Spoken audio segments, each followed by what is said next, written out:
안녕하십니까. 부동산 신문연구소는 공인중개사의 땅사고TV 임동성입니다. 추석, 설 명절이 좀 들어오고 있죠. 2022년 새해 되어지고 있습니다.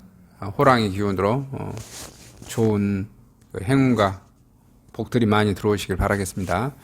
매일경제신문이고요. 부동산 파트 채널입니다. 과천도 집값 한파 불어오나 1년 2개월 만에 하락 전환하고 있습니다. 설 명절 이후 수도권서 1000가구 이상 대단지 분양이 큰 장에 들어서고 있습니다. 관심 가져주시면 되겠고요.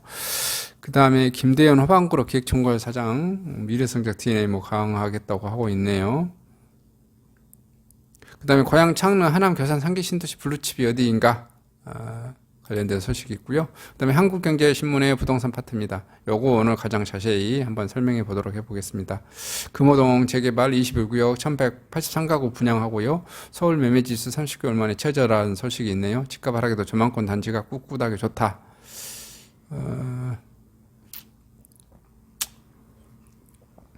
용인 역북지구 중심상가 김밥 전문점도 8건이 있고요.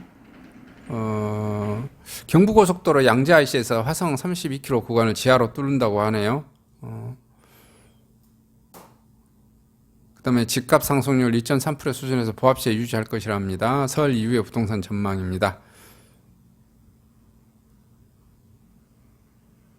그 다음에 집값 하락에도 저만권 단지는 굉장히 꿋꿋하게 지키고 있다.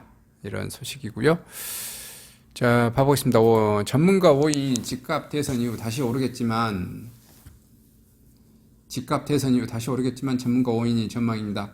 설 이후 부동산 시장 전망입니다. 공급난 여전하다 개발 공약까지 서울 등 상승세에 이어갈 것으로 우시하고 있고요. 전월세 상한제 물량 쏟아지면 전세값도 5% 넘게 오를 수도 있다.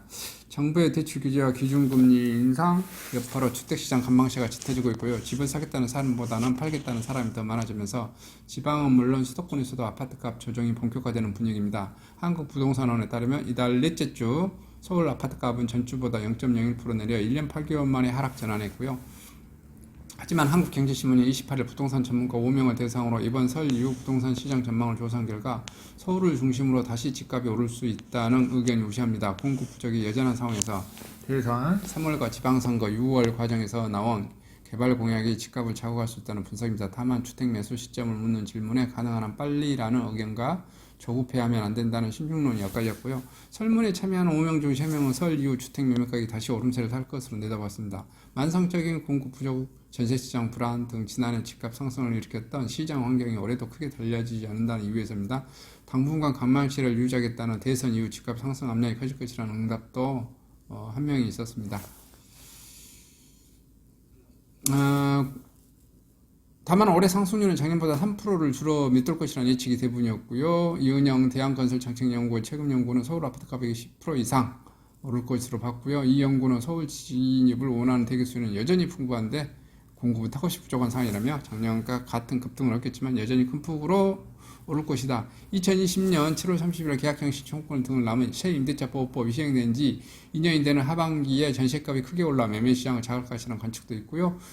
고준석 동국대 법무대학원 겸임교수 전세값이 상승하면 매매로 눈을 돌리는 실수요자 늘 수밖에 없고요. 최근 집값 조정세가 두드러지는 서울 노도강 금강구 6억 원 안팎의 아파트 매수세가 몰릴 가능성이 있다. 반면 신교인 건국대 부동산학교 교수는 유일하게 집값이 하락 가능성이 높다고 봤습니다. 그는 지난 22년에서 3년간 집값이 너무 올라 피로감에 극에 달한 상황이라고 했고요.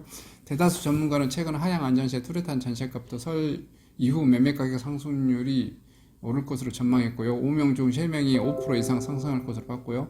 한명진 집값 빅타트 렌장은 2년간 전월세 상한제 5%를 갇혀 있던 물량이 시장에서 나오기 시작하면 시세와 키맞추기가 이루어지면서 전세값 상승폭이 커질 것이다. 주택 매수 시기에 있어서 의견이 갈랐습니다. 고 교수와 연구원은 가능한 한 빨리 했지만 나머지 전문가들은 집을 살 때가 아니다. 서둘 필요가 없다. 한 랩장 대답을 내놨고요. 심 교수는 상계 신도시 청약에 넣은 것은 괜찮겠지만 대출을 끼고 기존주택을 매수하는 것은 추천하지 않는다고 조언. 유망 투자처에 대한 의견은 전문가가 각각의 의견은 달랐고요. 고 교수와 원장은 자영업 침체에도 투자 의견은 높은 코마 빌딩을 추천했고요. 이 연구는 상대적으로 가격이 낮은 고통망의 개선것을 추천을 했습니다. 여기 보시면 자세한 내용 봐보겠습니다. 전문가 5인이 설 이후 부동산 시장 전망합니다. 고종하는 한국자산관리연구원장인데요. 집값 전망이 5%에서 3% 상승할 거고요. 전셋값 전망이 3에서 5% 상승. 유망 투자처는 꼬마빌딩, 신설, 역세권, GTX 개통 예정지를 보았습니다. 고준석 동구택 개명교수는 집값 전망이 보합 재선 후 상승 가능성. 5에서 10% 전셋값 전망. 꼬마빌딩 유망 투자처. 신교영 공태교수 보합. 그다음에 유망 투자처 없다. 이렇게 말씀하셨고요. 이은영 대한건설 정책연구원 책임연구원은 10% 이상 상승했고요. 전셋값 전망도 10% 이상 엄청나네요. 이분은. 그 다음에 교통호재 지역, 재건축 재개발 예정 지역 이렇게 추천했습니다. 그 다음에 함양지 집합 데이터 랩장은 최대 2% 상승, 전셋값 전망 5% 이상, 상기 신도시 등 청약 추천해 줬는데요.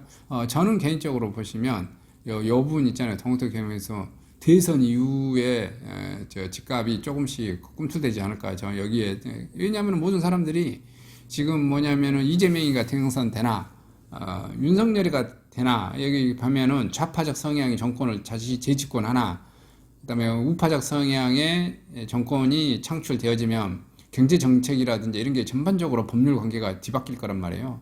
그거에 따라서 어떻게 투자를 할지 말지 하실 분들이 많기 때문에 투자를 하더라도 어쨌든 선거가 끝난 이후에 할 것이다. 그래서 이분의 의견을 좀 신빙성이 있고요.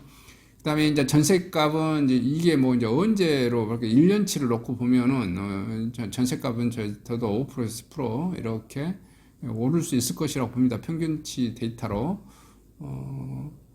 그리고 뭐 이제 여기 꼬마 빌딩도 주거용 꼬마 빌딩은 저는 괜찮은 것 같아요.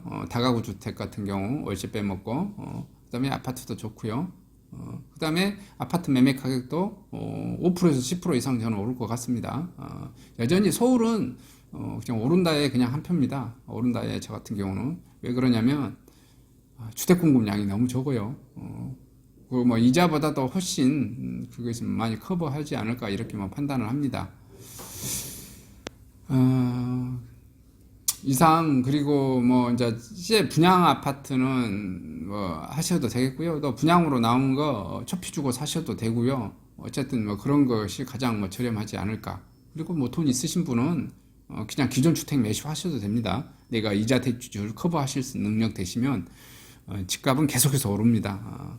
오르지 않는 게 없을 겁니다.